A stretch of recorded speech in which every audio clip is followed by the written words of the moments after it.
नमस्कार शेतकरी बंधूंनो, आज आपण इथं वरखेडमध्ये आलेलो आहे श्री पुरुषोत्तम सर्जे यांच्या शेतावर. आणि तुम्ही बघू शकता का इथं ऊसाची तोडणी चालू आहे. आणि आपण आपल्या नेचर केअर फर्टिलायझरचे काही प्रॉडक्ट्स यांना दिले होते आणि त्याबद्दल त्यांना कसा अनुभव आला आपण स्वतः जे पुरुषोत्तम सर्जे साहेब आहे त्यांनाच विचारू. सर्जे साहेब नमस्कार. नमस्कार नमस्कार. मला सांगा का तुम्ही ह्या ऊसाचं कशा प्रकारे नियोजन केलं, थोडक्यात आम्हाला सगळी माहिती तुम्ही सांगा. आम्ही काय केलं, 7 बाय 1.5 वर ऊसाची लागवड केली.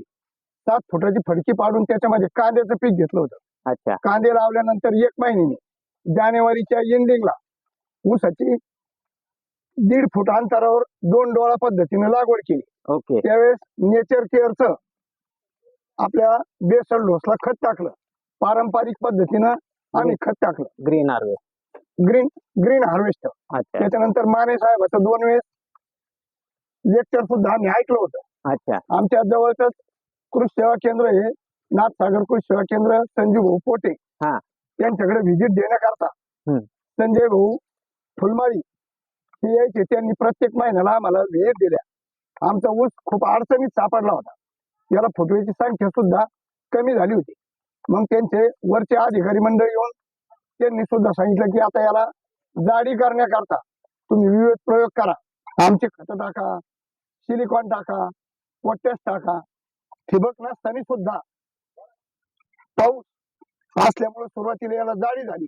काही ज्ञानेश्वर कृषी विज्ञान केंद्राकडून आम्ही ऊर्जा आणि शक्ती खतं वापरले. तर ऊसाची जाडी पाहण्यासारखी आहे. ऊसाची संख्या एकरी त्या अधिकाऱ्यांनी आल्यावर तपासल्यानंतर निम्मीच होती. म्हणजे 43,560 ऊस ऐवजी माझ्या शेतामध्ये 21,000 ऊस बसतील अशी कंडिशन होती. पण वारंवार या कंपनीने मार्गदर्शन केल्यामुळं एक ऊसाची कांडी 100 ग्रॅमच्या वर झाली. प्रत्येक ऊसाचं वजन जवळजवळ 3 किलोच्या आसपास आहे.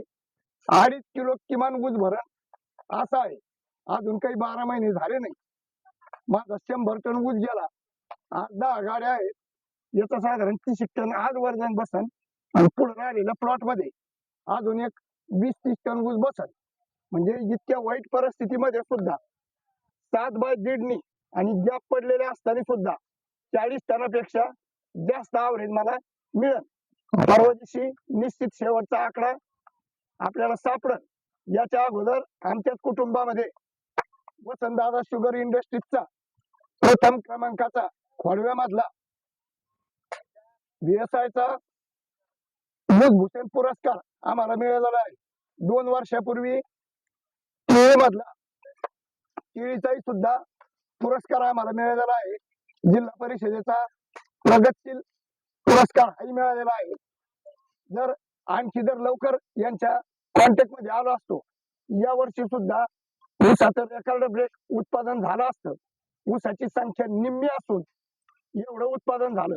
जर फुटवे आणि लहानपणापासूनच जर यांचं मार्गदर्शन घेतलं असतं, आम्ही 80 ते 100 टनापर्यंत गेलो असतो.